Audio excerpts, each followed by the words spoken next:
All right.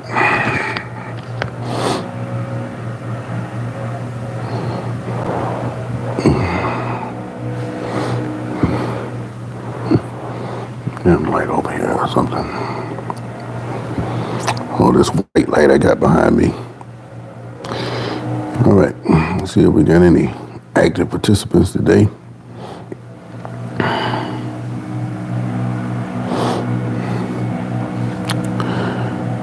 That's good enough.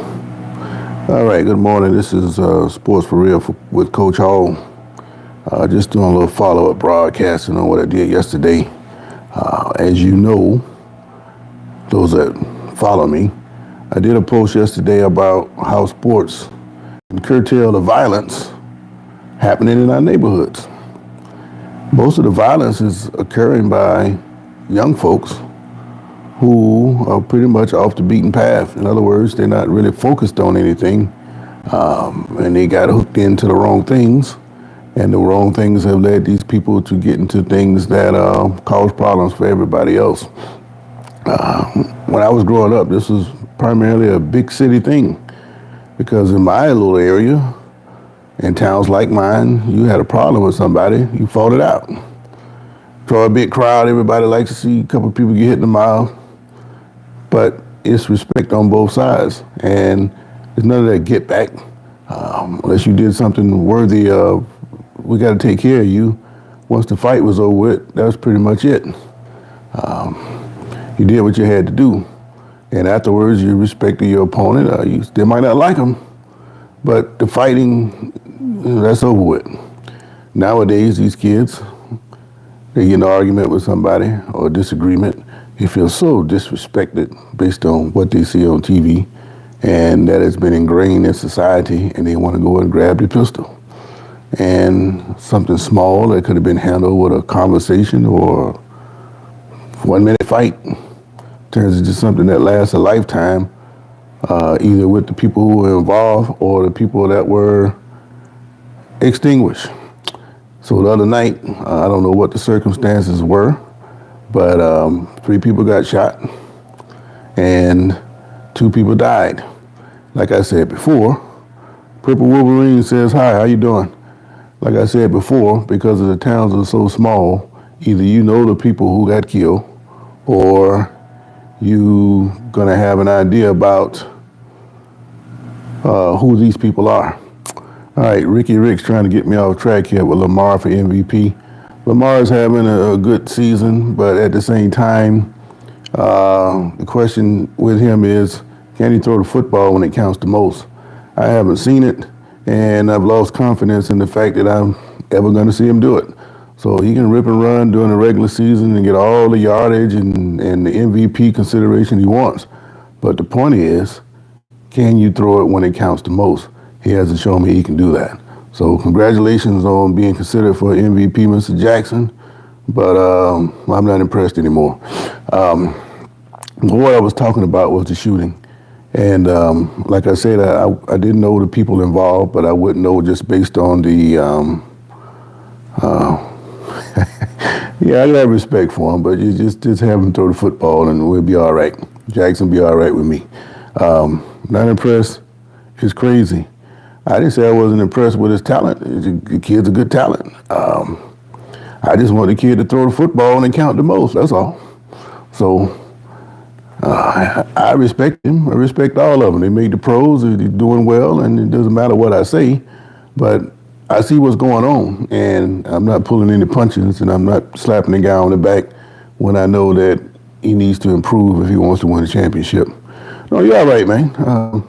I like the back and forth, and I'm getting some Islamic writing here, and I have no idea what that means. I got an Islamic buddy, and I thought that he could read it, but he told me it wasn't quite the language that he understands. He said it was Iranian. So I'm going to assume that they're being positive by saying that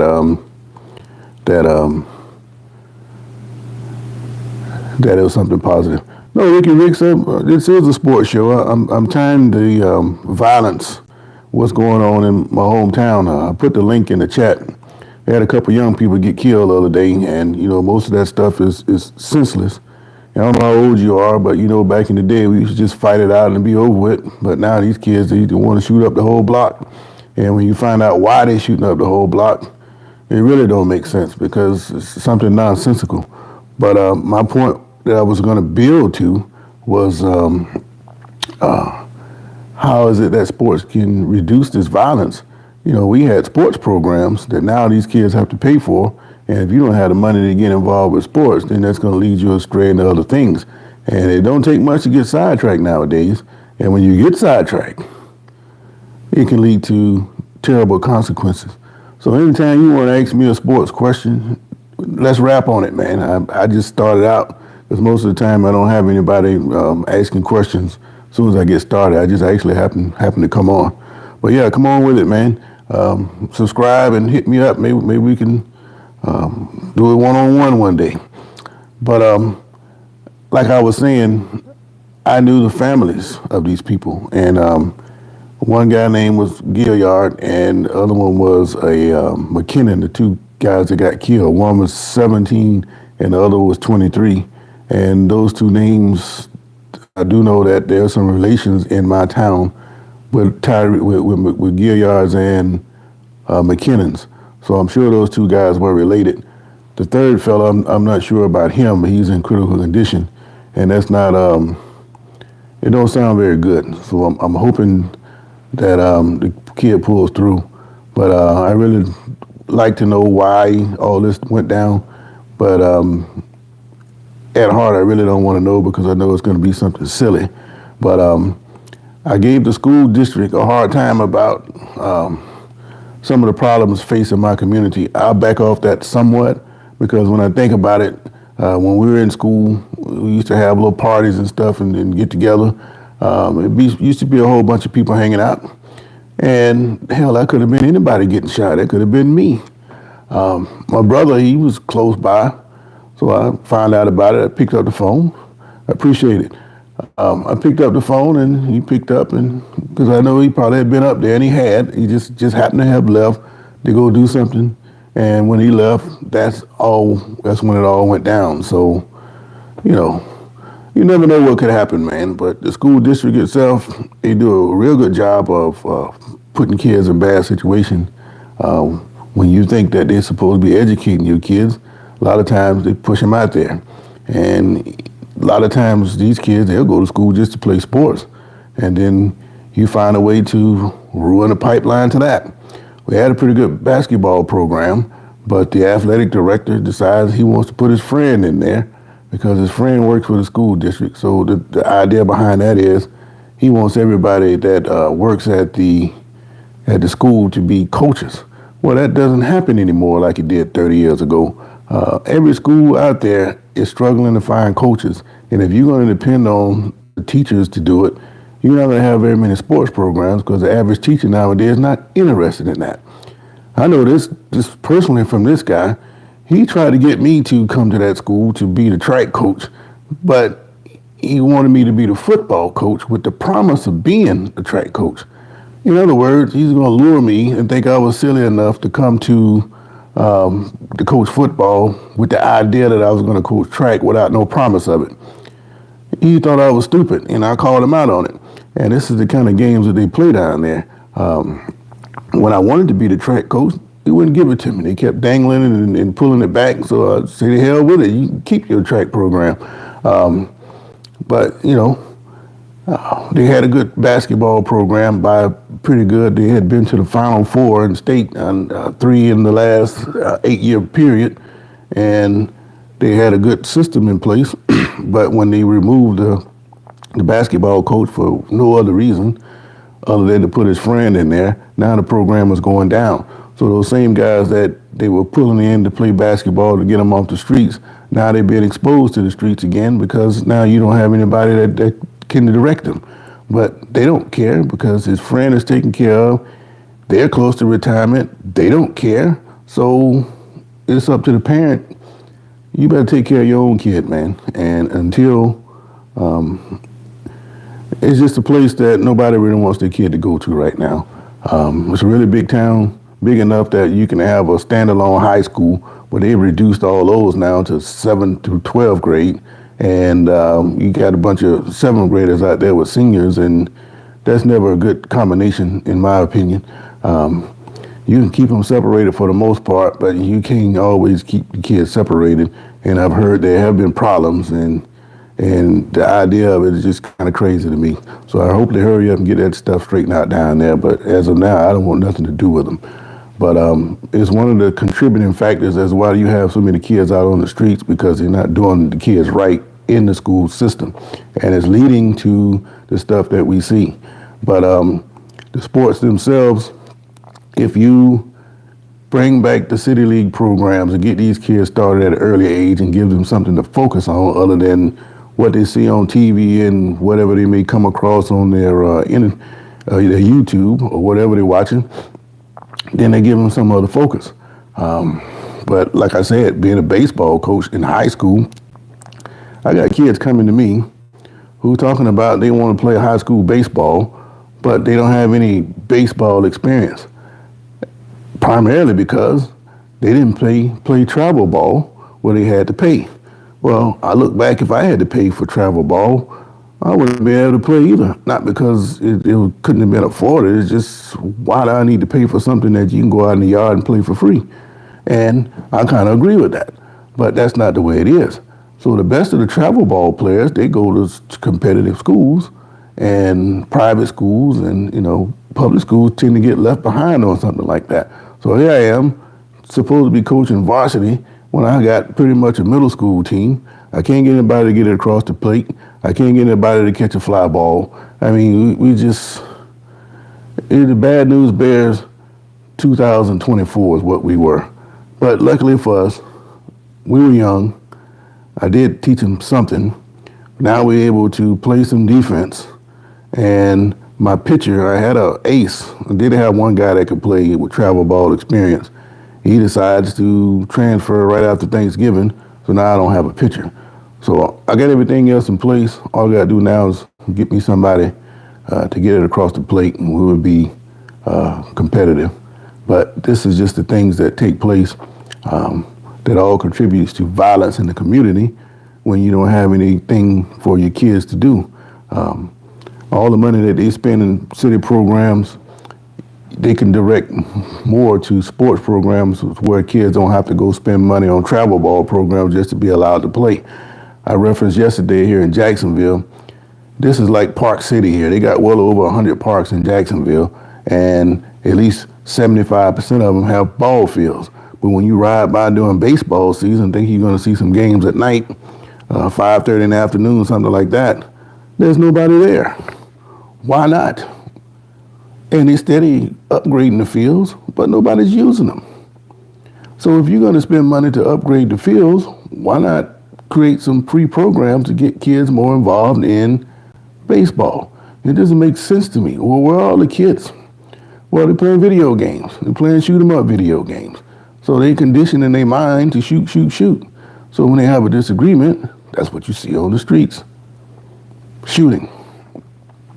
So you can't tell me that the correlation of sports is not a direct, it doesn't directly correlate with the violence that's going on in the streets. And all the tools are in place. All you have to do is fund the programs.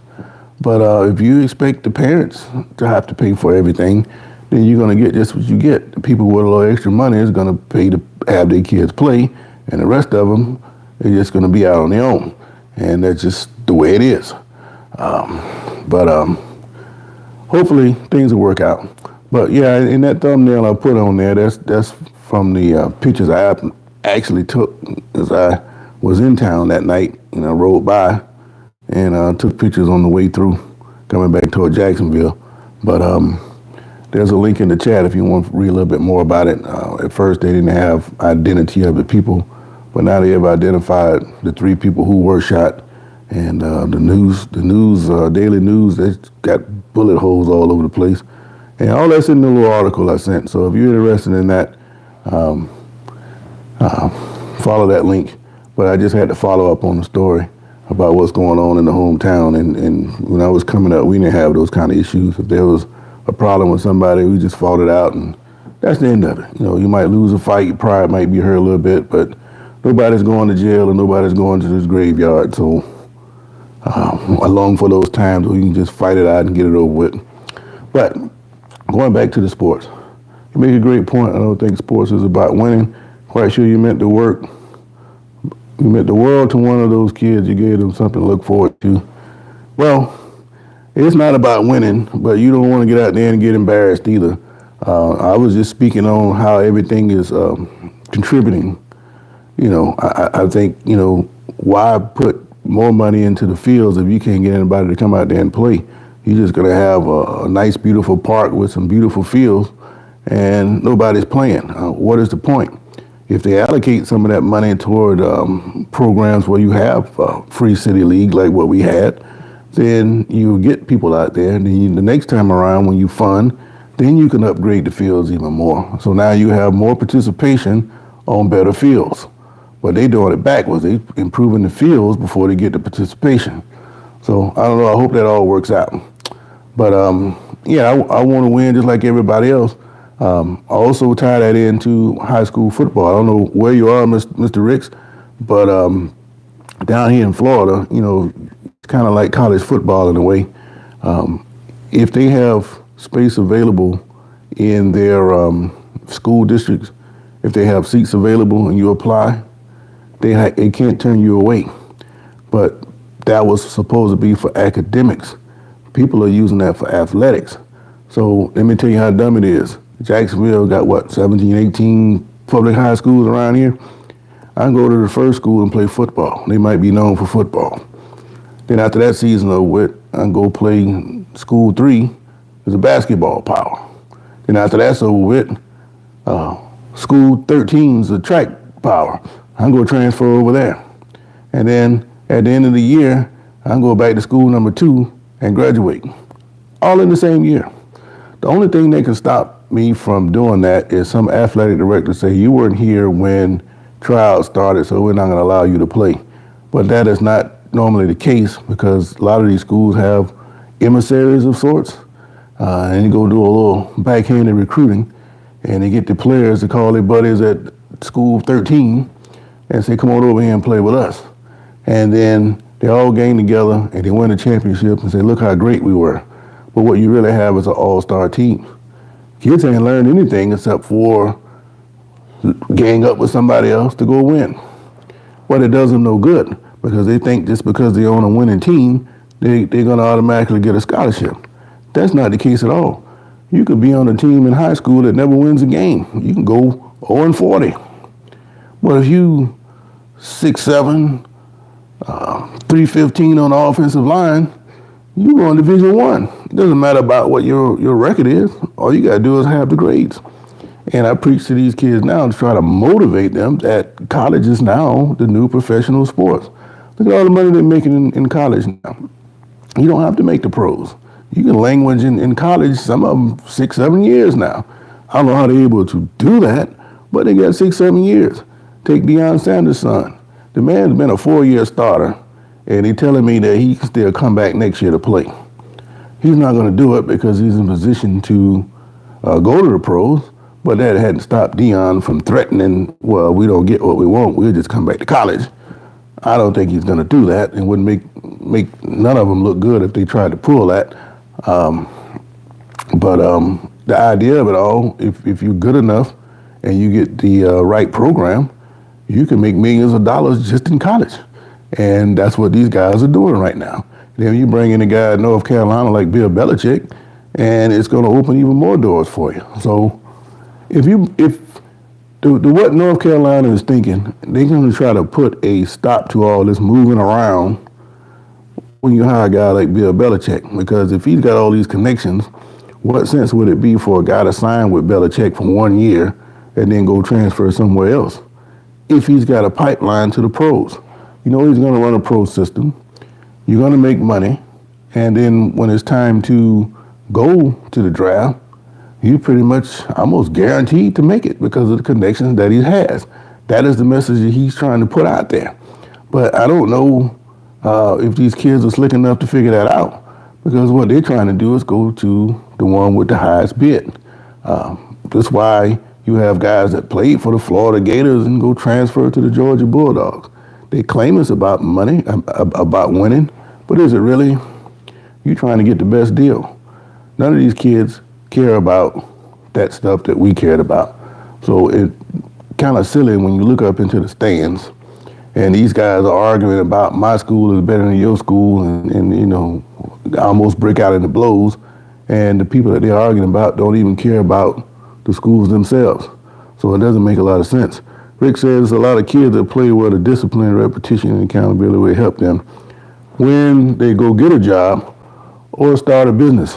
Well, it used to be that way, but now with NIL, I think all that's out the window, man. All these people trying to get whatever they can get.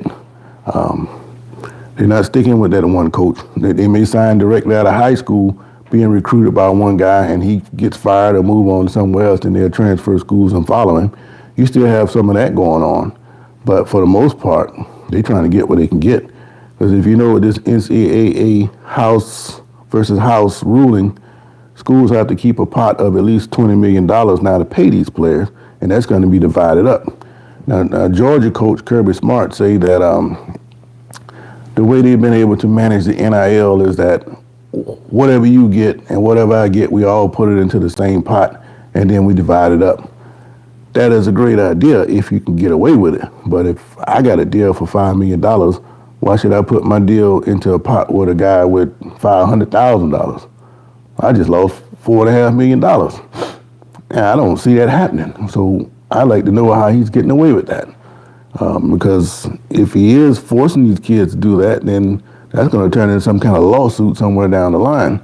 And it's not going to turn out well for Kirby Smart. But if he's able to get away with it, fine. But that is not the same money that is part of the NIL. NIL and the house money is different. So if you got a player like Shedeur Sanders who's making $5-6 million on his NIL, when that pot of money comes in, he's going to get another 2 or 3 out of that. So just think about all the money that you can make now as a high school athlete. But a lot of these kids, they aren't focused enough to get the work in because they think, because I'm on a winning team, that automatically means I'm going to get a shot at the next level. Not the case at all. You're stuck on athletes at high school, every level, every player, not athlete. Those are still kids that need guidance. They are the ones joining gangs instead of being constructive. Okay, you're correct that I'm on the athletes, but you know I'm kind of like covering the whole gamut right now. Lewis 944. That was rather dumb of you, and I'm not going to even respond to that. So how about that? But the Jordan gangs, they needed to have something constructive, but this is what the whole talk was about to begin with. You got these guys that that could be doing some positive things, and sports is just an avenue, is my point. I mean, I think if these kids were more involved in something other than being distracted by the wrong people, then it would make a difference. Case in point, this shooting that just went down in my hometown here. You got a guy 17 and another guy 23 getting killed. Why is this group hanging out with each other in the first place? I mean, 17-year-olds shouldn't be with 23-year-olds because you know those 23 is going to be a bad influence on that 17 most of the time. Then the guy in the middle, 21, he's in critical condition. And all that comes down to, you know, hanging out with the crowd. Now, like I said, I think all these guys might be related. And that's probably one of the reasons why they're hanging out together. But when you have a crowd, when you got a mix from anywhere from 13 up to like 35, that's not a good combination. And like I said, I know every player is not an athlete in high school. I'm just saying you got to have something constructive to do to get yourself into something other than just hanging out on the street corners. Because the more you hang out on the corners, I don't care where you are now, it can turn into something negative. And in this case right here is a shooting that just shot into the crowd and killed a couple of people. And that's a small scale shooting for, if you're talking about somebody from a big city like LA or Chicago, I mean, that's nothing to them. But in my town, when you got but 9 or 10,000 people and you don't have a history of such things, that is huge. And most of those people know each other, and it's not good the way that things are trending. And I can point directly to what's going on at the local high school that leads or contributes to the violence that's taking place. So there are a lot of older guys that could talk to them. And the problem is the youth looks at older people like myself as old and outdated. They don't want to talk to me. They rather talk to their friends because their friends are hip and cool. But guys like myself, you can see a mile away what's about to happen and some things that I can say to you to turn you around. Well, you're not interested in that. But by me working in the school system, at least I can get them involved in sports. And if I see them going off the rails, even if they're not on the sports team, you can pull them aside. But if they're in a group of kids, they don't want to hear none of that. They're going to run away from you. And they don't realize the object of life is to get old. And the way they're going, they're on a bad path to get old. And we're just trying to get them to get into something more constructive so that they can go on and do some good things in life. But you have to catch them before they get too deep. And I think one of the ways to catch a kid before they get in too deep with anything negative is to get them into sports. So it don't necessarily have to be high school. It can be going down to the community center, getting into something down there. There's a lot of programs out there to turn these kids around. It's just, can you get them in there to do it? And if you wait too late and too much time passes, then it's going to be hard to redirect these kids. Now, I'm not, don't know the full story about these kids that got into the trouble the other day, but a couple phone calls, I can find out everything I need to know. But the problem is, I already got an idea, and I don't even want to even broach that subject. But I hope everything improves down there, because a town like that, it's not good. So I appreciate your response there, Mr. Ricks. We got to have them something to do other than getting out there in the streets causing problems. All right. So we talked about NIL. We talked about gangs and all this other stuff. The Bears played the Seahawks last night. They ended up losing 6-3. But more controversy is surrounding the Bears. Thomas Brown, used to play with the Georgia Bulldogs, and I remember him playing for the Carolina Panthers. I call him a hit man. The man plays some football, and he came around that corner, he was going to put a lick on you. But right now, he's the interim head coach for the Bears after they fired their head coach, Eberflus, a couple weeks ago for mismanaging the clock, I think, against Detroit. Well, Brown is dealing with the same kind of thing. They had a 4th and inches last night, and they got a penalty that pushed him back to 4th and 5. So he still had 3 timeouts, and he decided, and he says he decided after he was going to punt to suddenly go for it. And he brushed the punt team off the field, and they ran a play, and they got the first down. But he's being questioned now for mismanaging the clock, because once they got over the 50-yard line, he lost 45 seconds, even though they were sitting on a whole bunch of timeouts. And it ended up that they did not get a chance to get off a game-time field goal, and the Bears lost another 1-score game. So he's defending himself by saying he made the right decisions based on how he was feeling at that second, and it was by design. He didn't waste the clock. But if he's doing the same thing that got the head coach fired to put him in position to be the interim, then you just got to know that he's not going to have an opportunity to keep that job once the season is over with, especially they're still losing. But Brown, the way he's going, I mean, for him to be in that position to get the interim tag, somewhere down the line, he's going to get a chance to be a head coach. And I think he'd be a good head coach because he'll be defensive oriented. He's risen to that spot pretty quick. And if he can somehow get one of these last 2 games, then he's going to make himself look good moving forward. But the Bears, they're going to have to get a new coaching staff and find somebody to protect Caleb Williams. He's shown flashes that he could be pretty good at NFL, but the way things are going right now for the Bears, it's time to just break everything down and call it a year. Kind of like what the Cowboys are doing. They know they're not going to the playoffs, but they got a couple guys who they're sitting down to get some season-ending surgery so they can come back fresh next year. CeeDee Lamb is the latest one they just sat down. They sat down Prescott and they sat down somebody else they sat down. But the Cowboys, the question is, will they have the coach coming back? And right now, he's getting a good vote of confidence because Jerry Jones, they feel like that the players are still playing hard even though they've been eliminated. Well, if these players are making millions of dollars, you think they should always play hard because they're playing for their jobs. Kind of like what you see in college. Okay, Cowboys do need a new owner, but he's going to do whatever he wants to do, right? But the word is he's going to retire at the end of this year. He's what, 84, 83? He doesn't have long. He might as well go ahead on and turn that over to his sons. But he's still going to have some say in the background. Now he's talking about there should always be games on Christmas Day, regardless of what day it falls on.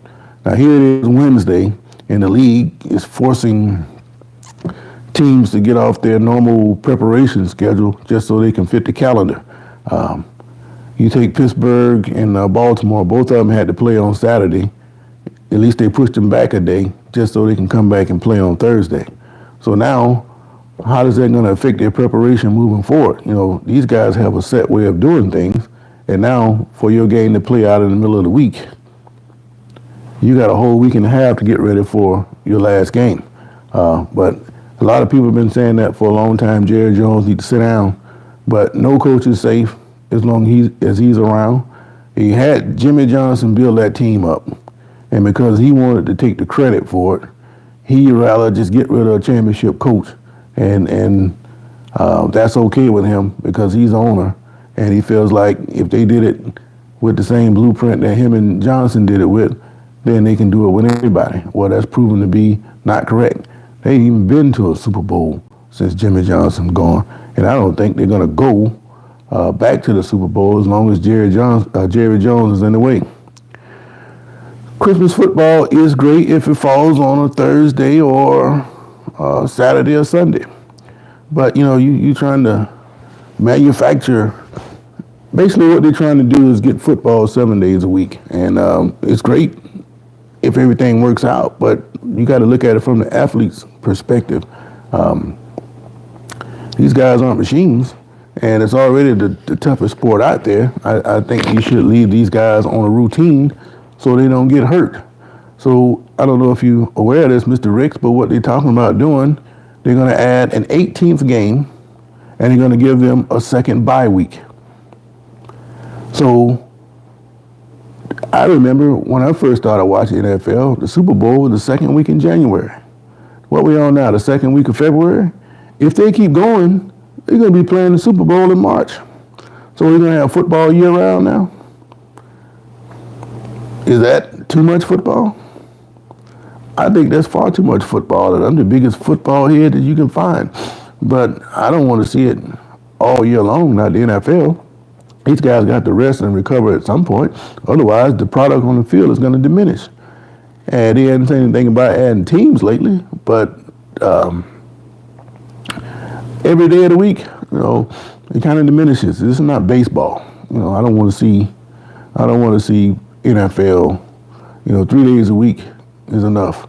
Thursday, Sunday, and Monday. That's enough. They will play max 24 out of 365 a year. No, man, that's too much football, man. You're trying to kill them, Riggs. At this rate, you could have a guy play, 3 years? But I tell you what, though, with the money these quarterbacks make, they need to be out there every week, especially some of them that can't produce. Trevor Lawrence, the man signed the max contract, and then he get hurt. He missed half the season, man. So I'd take that deal if I was him. But that's too much football, man, because, by the time football season is over with, you're ready to move on to something else. And you don't want to have it dominate like that. You're going to have people lose interest just like they did with baseball and basketball. People are losing interest with that. You see guys like Jordan, he told them years ago that three-point shot was going to ruin the game. And, you come out shooting 30 and 40 three-pointers a game. That's not basketball, man. I mean, who wants to see that? I mean, anybody can jack up a three-pointer, but can you take it to the hole and get to the line when the game's on the line is what I like to know. It's one of the reasons why people, they don't watch NBA too much no more because, they know what they're going to see. And if I want to see that, I can go down to the rec league and see that. And just no excitement there. Football always be entertaining. They want to see what they can't do. Yeah, that's true. But let me ask you this, Mr. Ricks. Do you think that, would you watch it if it turned into flag football? If you're going to play all the games you're talking about playing, you're going to have a lot of injuries, and that's going to lead to the hysteria that football is too violent, which is what's going on now. And they're already introducing you to the concept of the future by bringing in flag football for the All-Star game. And you can tell me if you disagree or not, but I think the goal is to get the NFL to play flag football. Then you can play year-round like you're talking about. And I think they're going to make it co-ed. That's what I think. You tell me if I'm wrong. Secondly, would you watch? I don't want to see flag professional football. It diminishes the uniqueness of the game. People want to see somebody get hit, not necessarily what they can't do. Football was built on people getting hit, and they trying to legislate contact out of the game, and the more they do that, it pushes it more and more to flag football status. And if you grew up as a kid and you see all this soft stuff, it wouldn't be much of a transition. So the kids coming up 20, 30 years from now wouldn't be a big thing to watch flag football. But football purists like myself, I don't want to see that. Okay, I can go play flag. I don't want to watch it. I can't flatline people. I can't juke people. I can't jump over someone for a touchdown. My point's exactly. But look at the way things are going. They are penalizing guys for form tackles. If I come in and I slide my head to the side like I'm supposed to, and just so happen you move and we make some kind of contact without helmets, now you telling me I'm unsportsmanlike. Well, the helmet was designed to get some kind of paint swapping when inadvertent contact is made. Now, of course, if you are using your helmet as a weapon, it is obvious to see. You spear somebody, not necessarily hit somebody with the crown. I mean, that's part of the helmet, right? But if you using it as a straight up weapon, and you'll know it when you see it, that is pretty obvious. But they're not doing that. They are penalizing any kind of thing that's close to or even looks like unsportsmanlike. I can hit you the hardest in the world, but it looks like it's the most vicious in the world, and you're going to throw a flag for that. That's not good. Go to the park and shoot a half-court shot. Don't want to watch it. Me either. If NBA had more dunks, it would have more ratings. Well, you got a guy like John Morant say, I don't want to dunk anymore. I don't know why he said that, but I guess he just wanted to be more of a craftsman by taking it to the hole and being more circus-like in doing it. So I don't know. Track is open, 12-second race, but we sit and watch because we can't do it. No, I don't think, at a certain point, you can't do certain things anyway, even if you could do it before. You can't do it for so long. I think I watch it to see who's the fastest in the world, who's going to get there first. Not because I can't do it. I mean, I love to do it, especially guys that have a little bit of speed like myself. I want to get out there and run full speed at least one more time, just to have that feeling again. But you walking down the street and you start stumbling like me sometimes, don't go well. You're getting old, man. So I would say though, if you keep yourself active, and you can be a lot stronger and fighting off that old age thing a lot better if you stay active. Just a little bit of weight training, that's all it takes, man. But if you don't do nothing and all you're doing is work, and not doing anything to build yourself up, then you're going to degrade. But no, I don't watch it because I can't do it. I want to see competition, who's the best. And it's always been that way. I don't have to do it. I just want to see the guys that can do it, who is the best. So, I don't know, that's just my particular viewpoint. But the NBA, they got a problem. This is why they try to shove all these games at you. You know, case in point, NBA used to have one game for Christmas. Now they got what, 7 or 8 the other day? These guys can't really complain because they're making enough money to be away from their family if it's only for a minute. But if NFL is going to do Christmas games, Jerry Jones felt like it should always be that way. I still think it takes away the uniqueness from it. Thanksgiving is one thing. They got the history there with Dallas and Detroit always playing, and they added another game to go with that. But unless it falls on a Sunday, I just don't think that you should manufacture it to play NFL. Much as Pittsburgh and Kansas City and Houston and Baltimore won't say it, it's kind of detrimental to them. If you can win that game and get away with it, great. But then when you sit back and think, man, Pittsburgh needed a whole week to get prepared for Kansas City. So it's the same thing on those Thursday night games. If you're not fully prepared, you're probably going to get beat. They made Pittsburgh look like they don't belong on the same field with the Chiefs, but they didn't have a full week of preparation. And it actually plays in Pittsburgh's favor because when they see Kansas City in their playoff, it's going to be a completely different ball game. Mark it down. But that's just the way the NFL is. But when you look at it and you only got 4 days to get prepared, you're not fully prepared to play. All you can do is put together a game plan and hope it works. Just what happened for Kansas City, they made it work. And paid dividends for them because now they have a home field advantage. They can pretty much sit down the last week, sit everybody down next week, and losing the extra game won't hurt them none. You got to go back through Kansas City. And just like last year, it looked like they were dead most of the year. And then when it came time to play for championship, here they come. So they are a serious threat to win 3 in a row. Will they win 3 in a row? I don't think so. I think something's going to happen to them. I remember last team that had a chance to win 3 in a row. I believe it was San Francisco. They got beat by the Giants. That's what, 30 years ago. That's when Leonard Marshall knocked out Joe Montana. He ducked one guy and had a guy down the field, and Marshall decked him. That's when he hurt his shoulder or whatever. And that was pretty much the end of Joe Montana in San Francisco.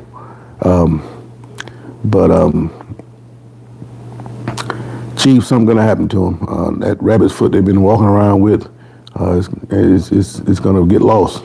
My Ravens won 2 games in 5 days. I knew I had to be talking to a Ravens fan. Well, I'm happy for you, Mr. Ravens. And I had a guy come on the other day, Jihad, Mr. Jihad. He talking about the Ravens going to whip the Steelers. Well, I'm a Steelers guy. And I tell you straight up, we don't even see the Ravens. Y'all beat us. But what you seen in that game, if we see you again, we got the formula for beating you guys. And I'm going to tell you this, and I'm going to tick you off. If you want to beat the Ravens, there's a process to it. Everybody's focused on Lamar Jackson. Oh, you got to stop Jackson. Hey, we got to stop Derrick Henry. You can't stop both of them at the same time. It don't work that way. If you want to beat the Ravens, this is what you got to do. You got to stop the run between the tackles, and that means Derrick Henry or whoever else running up in there. Once you slow that run between the tackles, now they're going to start trying to get Jackson outside. He's going to do that run option where he fake it to the back, and he's going to pull it and run around the corner, and Pittsburgh's going to be right there waiting on him. All out the first game. So if you can't run the ball between the tackles, and Jackson can't get to the outside, now Baltimore's got a problem. Now you get to see reality. He's got to stand back there and he's got to throw the football. And he hasn't shown that he can do that when the game is on the line. Now, Stick with me here now.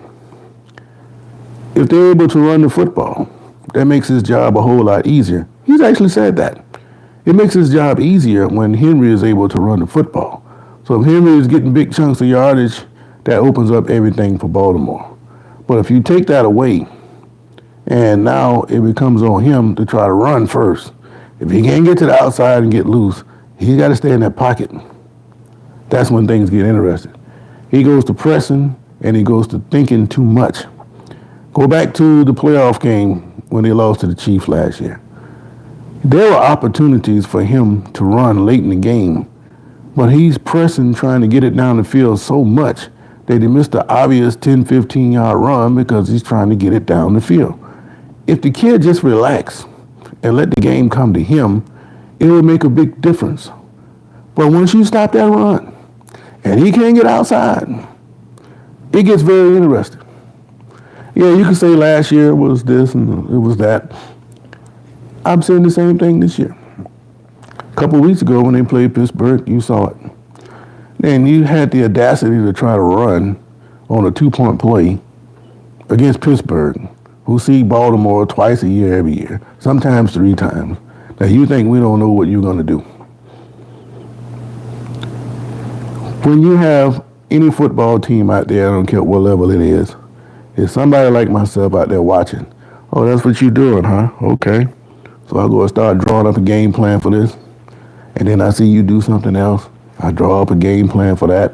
And I'm just watching and I'm piecing together what I'm going to do as these games progress. Then if I happen to play you and you show me something that I hadn't thought about, now I can add that to the wall. So when it counts the most, I got a game plan that's been on my wall that's being perfected for a good while now.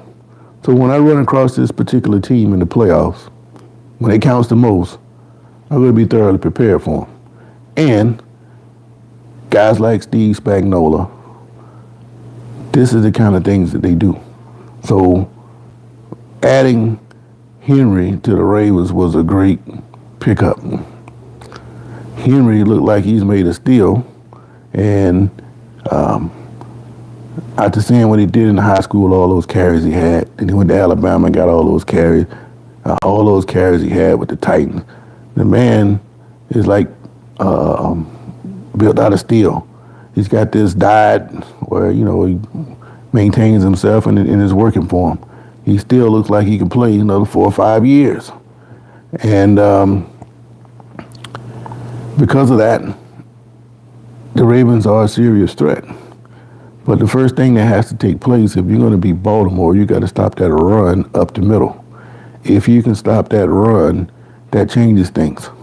But as soon as you try to focus strictly on Henry and you forget about Jackson, he's going to get to the outside, he's going to kill you with the run.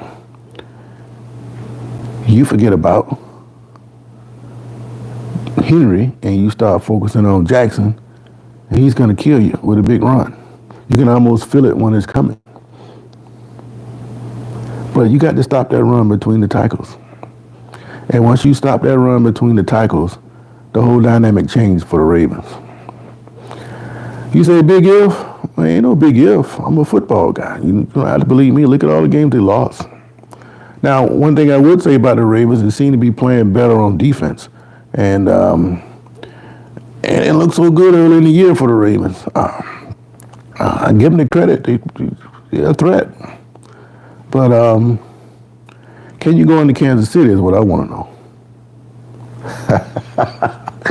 All right, Louis Valero said Baltimore will win the Super Bowl if the coaching don't sell out. What makes you think the coaches is going to sell out their own team? That's the obvious question. But I'm going to say something about that. Somebody said to me the other day on Christmas. They said they noticed that Baltimore rarely uses Henry in the second half. So maybe, Mr. Ricks, you can tell me what you think about that. Have you noticed that Henry doesn't get the ball very much in the second half? And if that is the case, why do you think? Are they saving him for the playoffs? And if they are saving him for the playoffs, that means they're going to pound it in there. We started running the ball last year. Yeah, but Henry's got, 1,800 yards. You can't say you stop running. You're going to need Henry if you want to go to the Super Bowl. And Louis say, if the coach don't sell you out. Okay, so he agrees that the coach is sold out. So why do you guys keep telling me that the coach is sold out? You don't have any confidence in the running game? Or are you just going to stand back there and hope Lamar is able to get you through? What's the point here? Last year they didn't run the ball in the championship when they led the league in rushing. Well, that goes back to my point. We ran the ball 5 times in the championship game. That goes back to my point. You got to stop the ball between the tackles. I saw the game, and they did run the ball more than 5 times. But when they tried to jam it up in there, Kansas City, the way they were attacking them up front, they were keeping their outside arms free with those ends. So when Jackson tried to pop out, you can shed the block and force him to turn back inside. That's what they were trying to do. Now, with Henry, if they keep pounding it in there, if you can get 3-4 yards a carry, that should make a big difference for Baltimore. The run did not get stopped. They did not run the ball. All right, so you tell me. We got a disagreement here. I'm going to go back and watch the game, and I'm going to see what the stats were, and I'm going to see exactly what you're talking about, and I'm going to make a comment on it next time. But what is your formula for getting past the AFC Championship game? This year they don't have an excuse. But they didn't have any excuse last year. If you notice, if you listen to the announcers, they talk about how great these teams are and how they run the football and how they progressed, and this team is primed for a championship. On and on and on and on it goes. And this is the kind of stuff they say about the Ravens. Well, they lost 2 games last year, so they didn't have an excuse last year. They don't have an excuse now.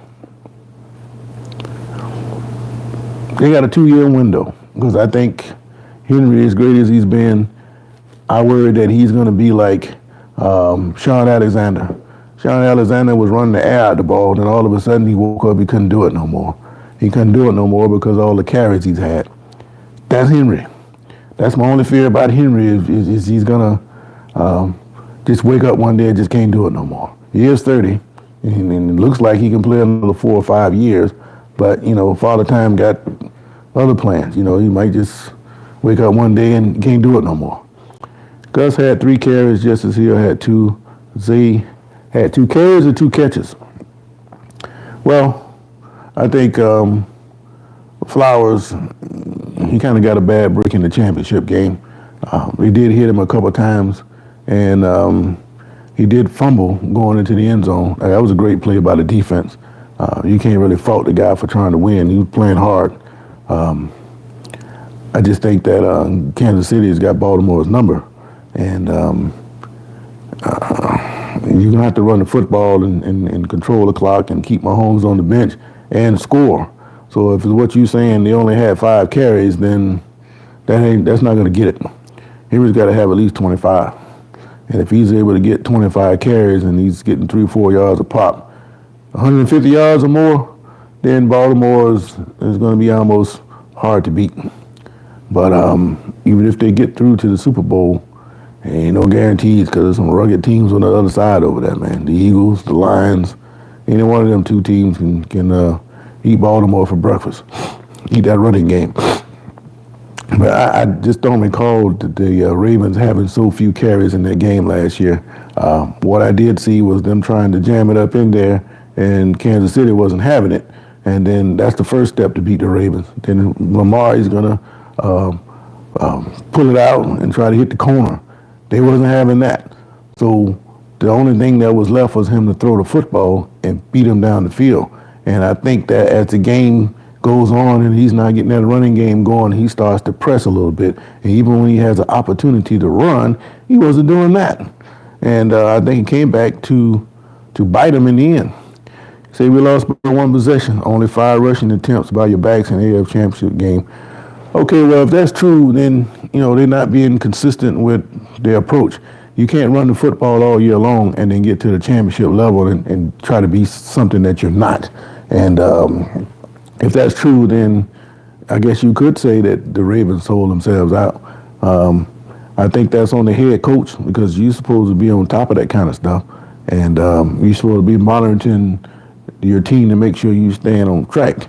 And you can't get caught up into the back and forth of the game and lose track. Just like a field general.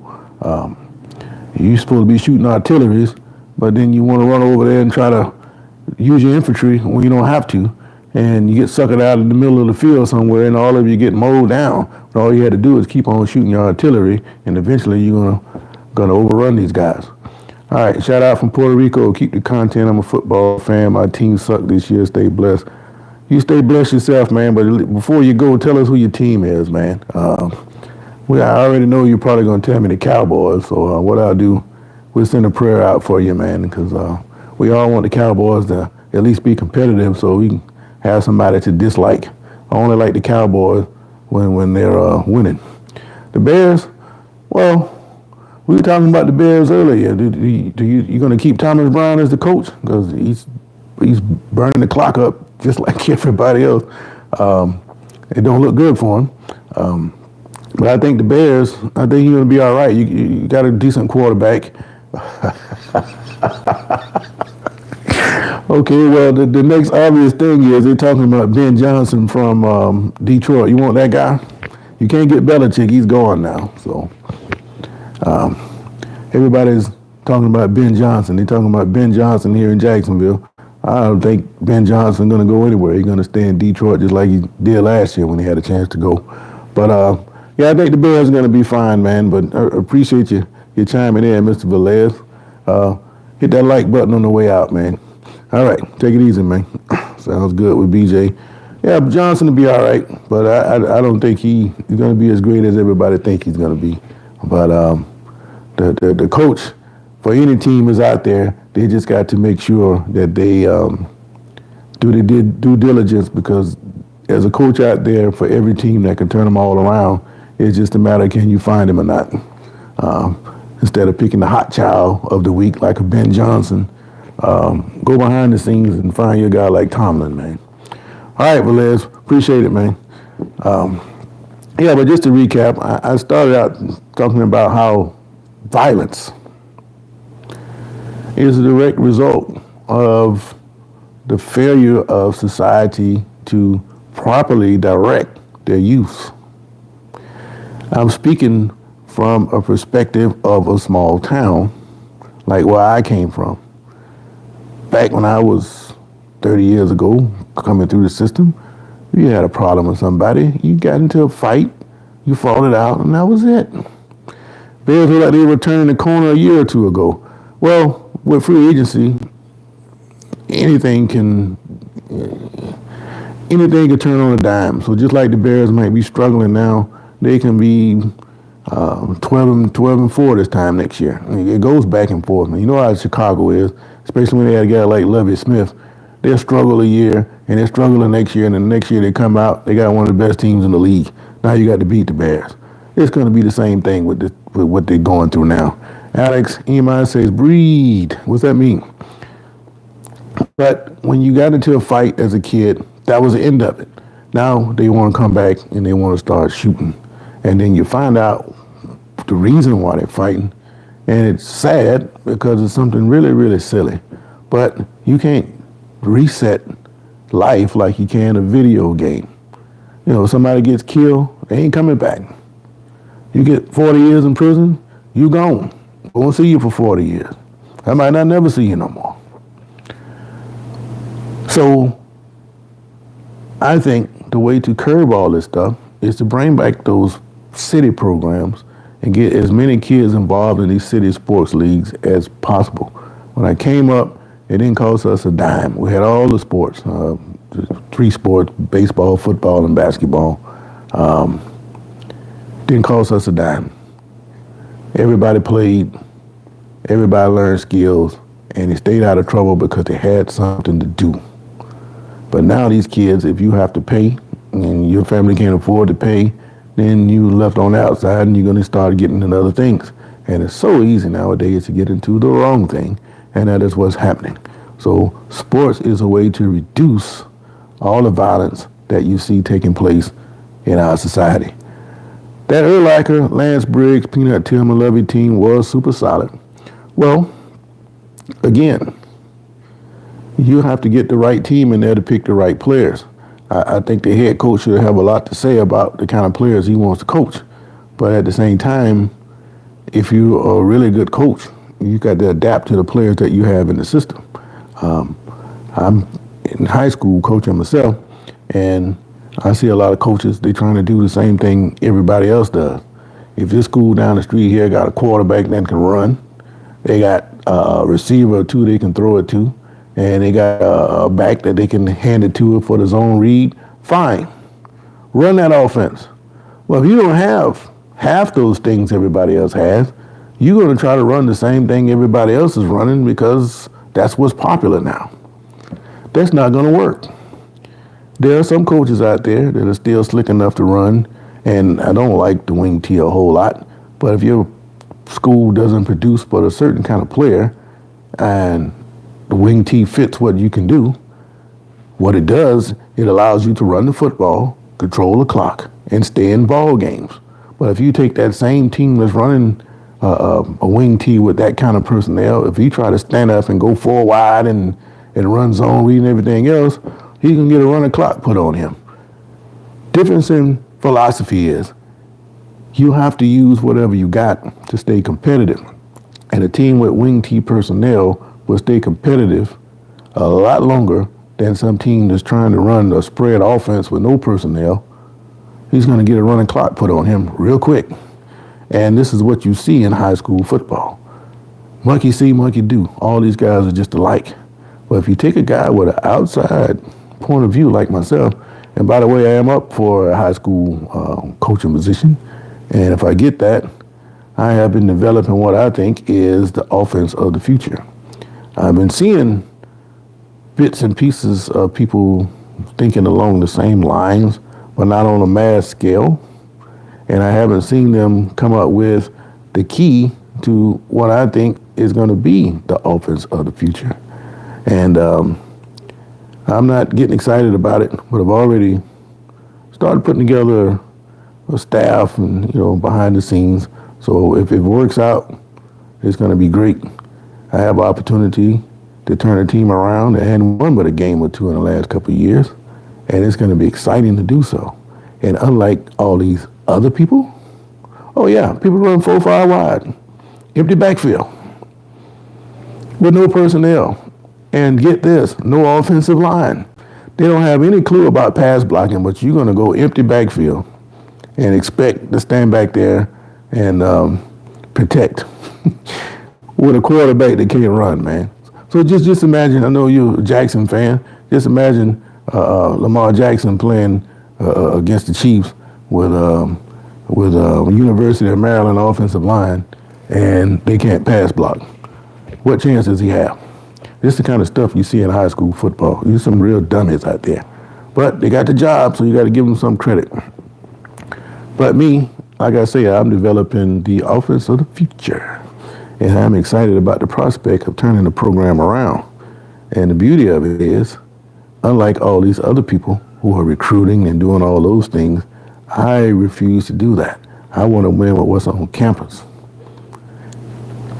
And there's enough talent walking around these Jacksonville schools for even the sorriest teams with the sorriest records out there. If you walk through the school, you wonder, why is this team with a bad record? Well, it goes back to what we've been talking about the whole time.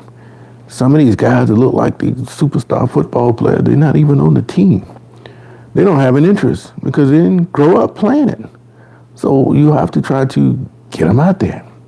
And that can be an exciting challenge, to take a guy that didn't even want to play football, to turn him into something that's productive for your team. And nobody's looking for that because they didn't know where he came from. But there are guys walking around campus that can help you out. So you have to put the work in to get them out there to play. And I see a whole bunch of them that I think can help me. So it's just a matter of getting a position. If I get it, great. If I don't get it, great. But I tell you what, I'm not going to be an assistant. When you get over 50, I don't have time to be out there talking about being assistant for some young kid who don't see what you see and then operate under his schedule. That doesn't work for me. I got something else to do, mainly get ready for retirement. I got to have something to do, which I will have something to do, but at the same time, I want to make sure when I walk away from the main gig, I'm set up and I don't have the time, because in Florida, they don't pay you a whole lot of money to be an assistant coach. Nowhere even close to being good money to be a head coach. So it's something that you have to think about, because you put in an awful lot of time. And what some of the younger coaches are doing, they're going up to places like Georgia. Georgia operates completely different. First of all, the straight up supplement is going to be higher. So where you might be getting $2,500 as an assistant coach in Florida, you go to a decent sized county in Georgia, you're going to get $65,000, $7,000 to be an assistant coach. That's just on the surface. During the summertime, football coaches in Florida, they don't get paid, because generally you have 10-month employees for Florida. But in Georgia, a lot of schools pay you extra days. So if you're a coach in Georgia, you might get a 50-day summertime contract. So that's 50 more days to go along with the supplement that you get. So as you can see, that can easily turn into, instead of $7,000, to be $10,000. And don't get on a playoff run and you surprise people and you go deep in the playoffs. You can get supplemented from the booster club to make even more money. So the money is there in Georgia. But according to laws here in Florida, the booster clubs aren't supposed to supplement their coaches.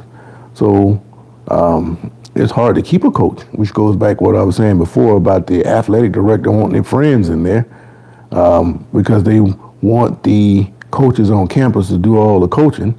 That way they have, contact with them pretty much all day long. But those days are gone. And then when you got the low pay that you're paying the players here and paying the coaches here in Florida, it just makes it that much more difficult. And because of that, a lot of coaches, they're running out to go to Georgia and South Carolina. And if you're good enough, maybe you can land you a gig in Texas. But they got the same issues out there. But they do respect the fact that there's an awful lot of time being put in by these coaches. And because they're putting in a whole lot of time, they want to make sure they get compensated some kind of fair. But in Florida, that is not the case. And a whole lot of issues down here with pay and different things that's taking place.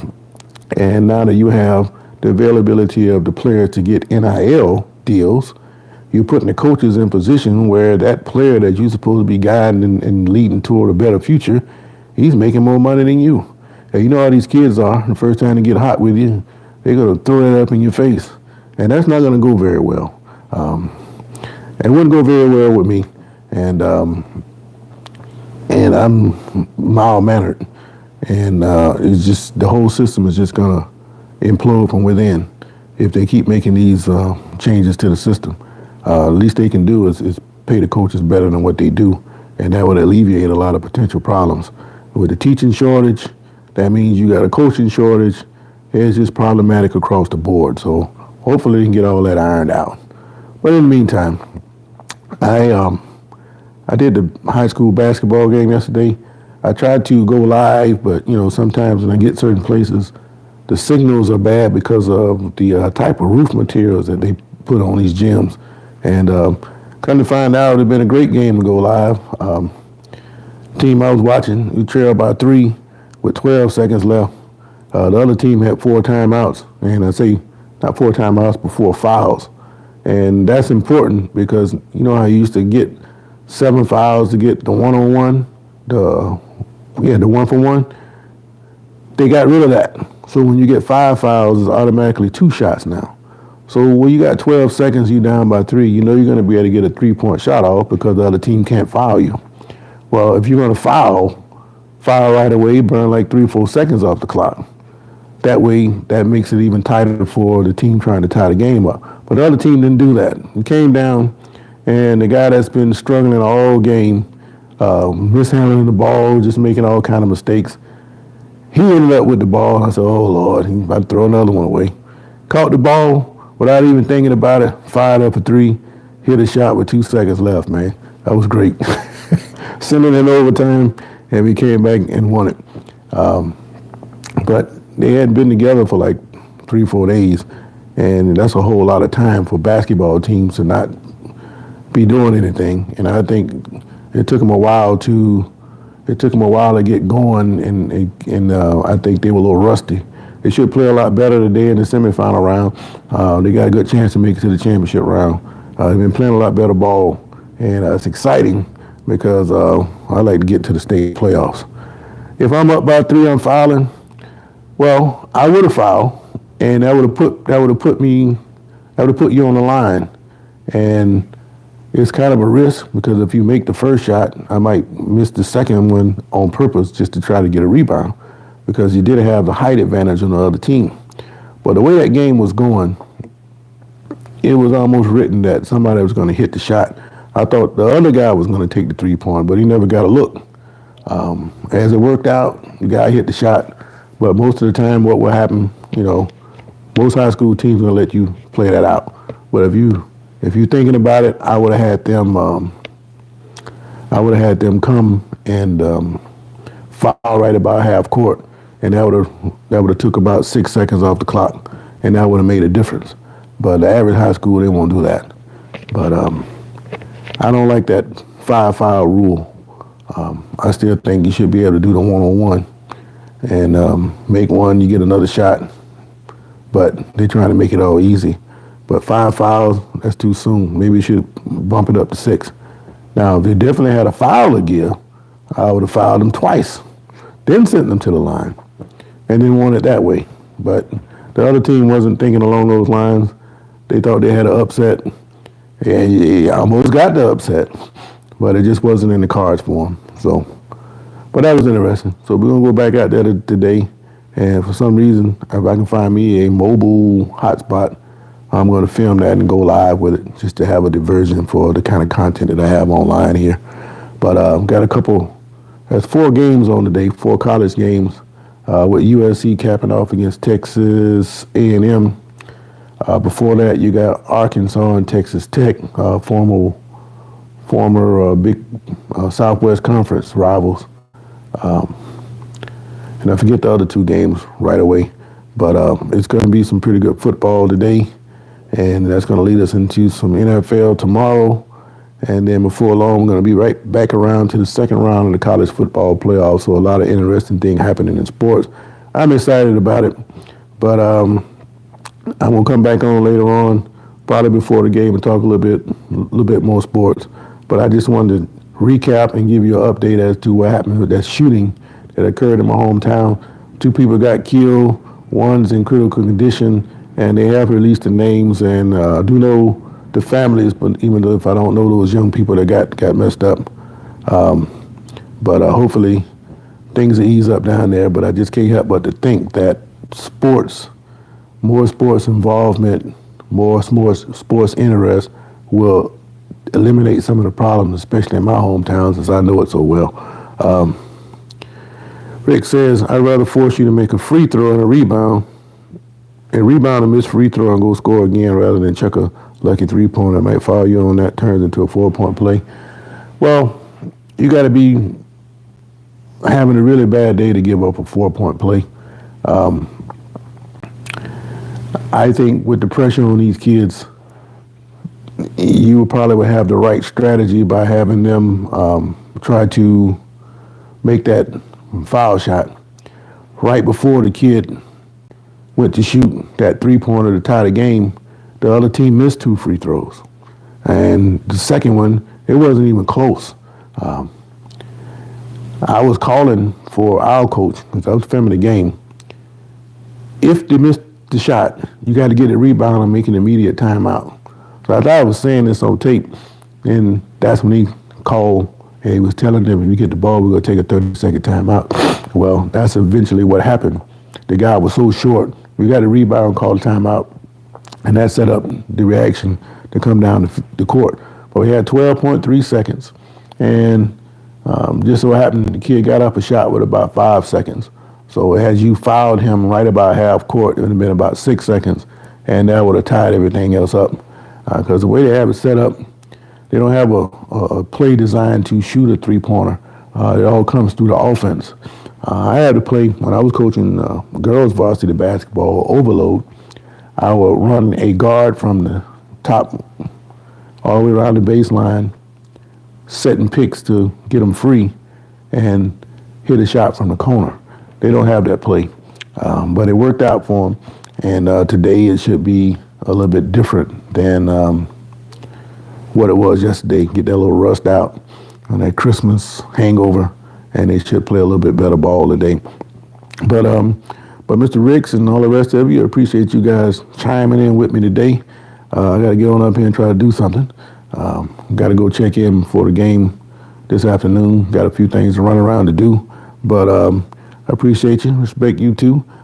Subscribe, man, and be back on later on today. And if you're interested in coming on one day, we can have a Ravens-Steelers conversation. I met this guy from Baltimore because I do ride share too. I did have a chance to talk to him. So if you go through those live videos, conversation with a Ravens fan, about a year ago I talked to a guy and we did an interview. We talked about the same kind of thing, and you'll see my opinion hadn't changed a whole lot. So check me out, man. But the rest of you guys, until I chime back in later on this afternoon, wherever you are in the world, you have a great day. I appreciate the back and forth. And this has been Sports for Real. Great sports day, as always. Until next time, I'm out.